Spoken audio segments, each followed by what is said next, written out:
बंगाल पहुंची मरकजी वजीर स्मृति ईरानी। सोमवार के रोज सियालदह मेट्रो स्टेशन का किया इफ्तिताह। सियालदह स्टेशन से सॉल्ट लेक सेक्टर 5 तक चलेगी मेट्रो ट्रेन।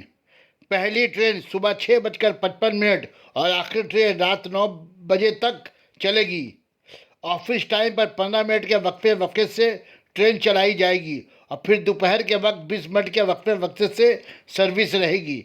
100 ट्रेनें चलाई जा रही है। सियालदह स्टेशन से सॉल्ट लेक का किराया 20 रुपये की गई है।